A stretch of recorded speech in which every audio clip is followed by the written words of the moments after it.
4월 7일 오늘의 묵상입니다. 오늘 우리가 함께 나눌 하나님의 말씀은 사무엘상 17장 12절부터 27절까지 말씀입니다.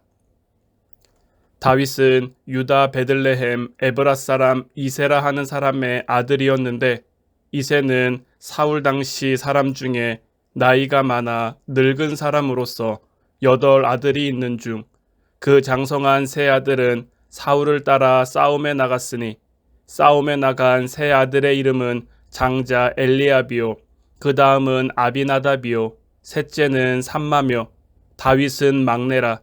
장성한 세 사람은 사울을 따랐고, 다윗은 사울에게로 왕래하며 베들레헴에서 그의 아버지의 양을 칠 때에 그 블레셋 사람이 40일을 조석으로 나와서 몸을 나타내었더라.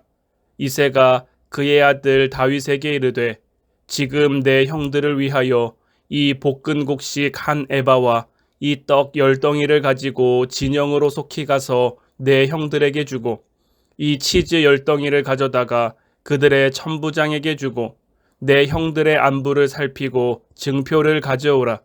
그때 사울과 그들과 이스라엘 모든 사람들은 엘라 골짜기에서 블레셋 사람들과 싸우는 중이더라. 다윗이 아침에 일찍이 일어나서 양을 양치는 자에게 맡기고 이새가 명령한 대로 가지고 가서 진영에 이른즉, 마침 군대가 전장에 나와서 싸우려고 고함치며 이스라엘과 블레셋 사람들이 전열을 벌이고 양군이 서로 대치하였더라. 다윗이 자기의 짐을 짐 지키는 자의 손에 맡기고 군대로 달려가서 형들에게 문안하고, 그들과 함께 말할 때에 마침 블레셋 사람의 싸움 도두는 가드 사람 골리앗이라 하는 자가 그 전열에서 나와서 전과 같은 말을 하매 다윗이 들으니라. 이스라엘 모든 사람이 그 사람을 보고 심히 두려워하여 그 앞에서 도망하며, 이스라엘 사람들이 이르되, 너희가 이 올라온 사람을 보았느냐? 참으로 이스라엘을 모욕하러 왔도다. 그를 죽이는 사람은 왕이 많은 재물로 부하게 하고 그의 딸을 그에게 주고 그 아버지의 집을 이스라엘 중에서 세금을 면제하게 하시리라. 다윗이 곁에 서 있는 사람들에게 말하여 이르되, 이 블레셋 사람을 죽여 이스라엘의 치욕을 제거하는 사람에게는 어떠한 대우를 하겠느냐? 이 할례받지 않은 블레셋 사람이 누구이기에 살아계시는 하나님의 군대를 모욕하겠느냐? 백성이 전과 같이 말하여 이르되, 그를 죽이는 사람에게는 이러이러하게 하시리라 하니라. 아멘. 우리는 항상 어떤 대상을 주인으로 모시고 살아갑니다. 오랫동안 교회를 다녔어도 삶 속에서 작은 위기 하나 믿음으로 넘어서지 못하는 경우가 많습니다. 하나님보다 더 중요하게 여기는 것이 있기 때문입니다. 다윗의 아버지 이새에게는 8 아들이 있었습니다. 오늘 말씀에선 그중 장성한 세 아들이 등장합니다. 장성한으로 번역된 히브리어 가돌은 큰, 위대한이라는 의미를 가지고 있습니다. 그들을 향한 성경의 표현은 신체적으로도 사회적으로도 집안 내 존재감까지도 컸음을 의미하고 있습니다. 반대로 다윗을 가리켜 막내라 칭했는데, 막내로 번역된 히브리어 카타는 상대적으로 작다, 어리다라는 뜻입니다. 형들은 사울 왕에게 잘 보이고자 전쟁에 참여했습니다. 반대로 다윗은 사울 왕이 아껴 항상 곁에 두려 했음에도 약 24km 정도 떨어진 베들레헴을 오가며 양치는 일을 잊지 않았습니다.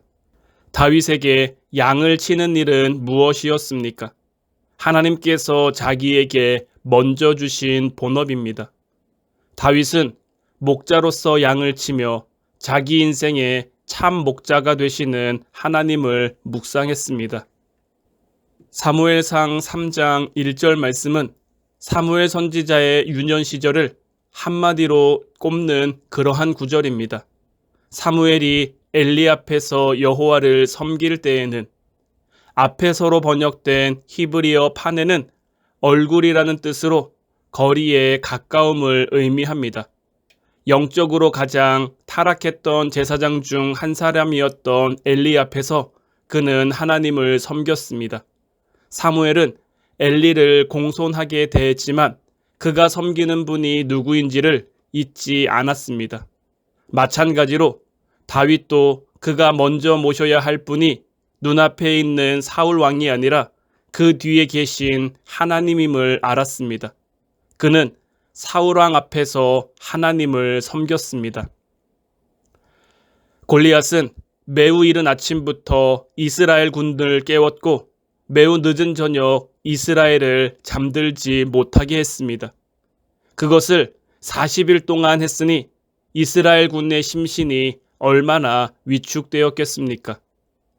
유대인들에게 40일은 많은 날을 의미합니다. 이스라엘 입장에서 지금의 40일은 지독히도 많은 날이었습니다. 골리앗은 전과 같은 말을 했습니다. 이는 상습적인 도전을 반복했다는 의미입니다. 그러자 어떻게 되었습니까? 여기서 오늘 말씀에 반전이 드러납니다. 다윗의 위대한 형들은 군인들 속에서 자취를 감춥니다.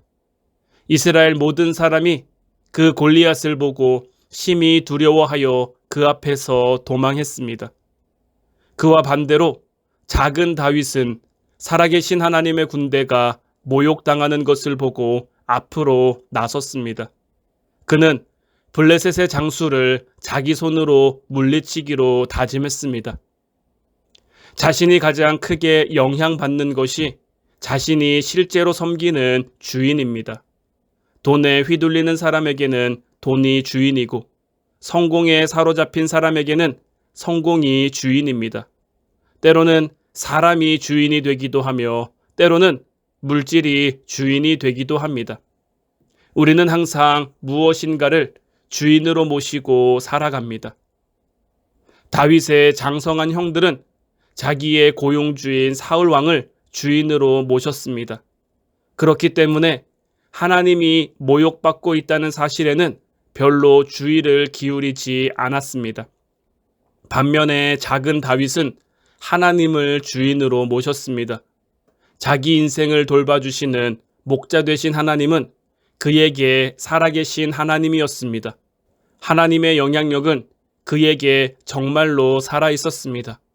그는 하나님의 살아계심을 믿었기 때문에 골리앗 앞으로 나설 수 있었습니다.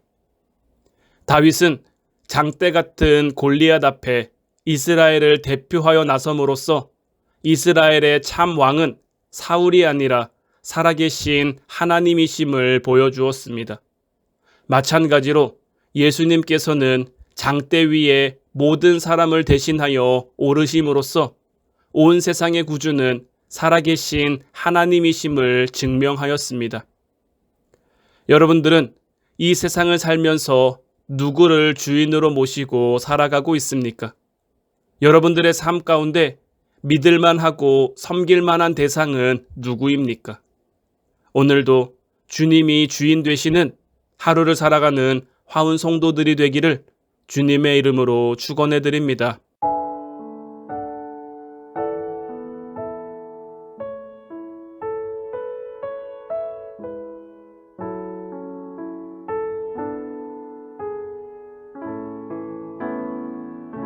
모든 능력과 모든 권세 모든 것 위에 뛰어나신 주님 세상이 증량할 수 없는 지혜로 모든 만물 창조하셨네. 모든 나라와 모든 보좌 이 세상 모든 경이로움보다 이 세상 모든 모든 값진 보물보다 더욱 귀하신 나의 주님. 십자가 고통당하사 버림받고 외면당하셨네. 짓밟힌 장미꽃처럼 나를 위해 죽으셨네. 나의 주.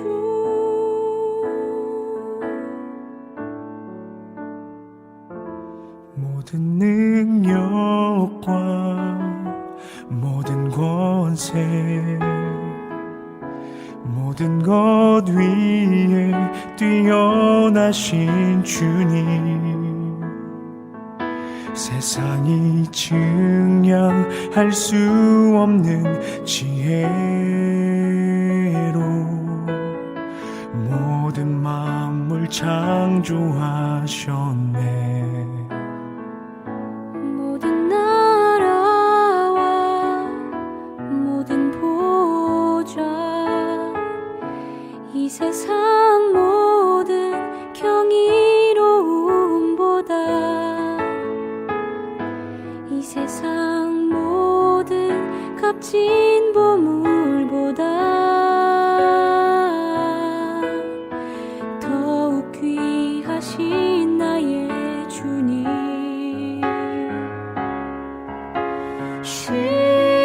십자가 고통당하사 버림받고 외면당하셨네. 짓밟힌 장미꽃처럼 나를 위해 죽으셨네. 나의 주.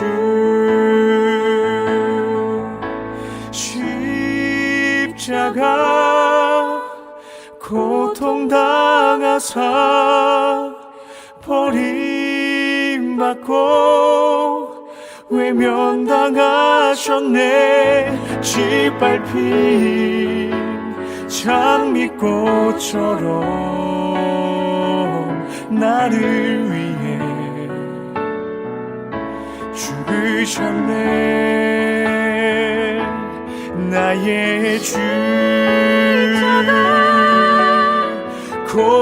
고통당하사 버림받고 외면당하셨네. 짓밟힌 장미꽃처럼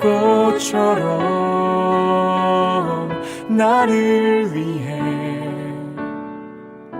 죽으셨네. 나의 주. 짓밟힌 장미꽃처럼 나를 위해 죽으셨네.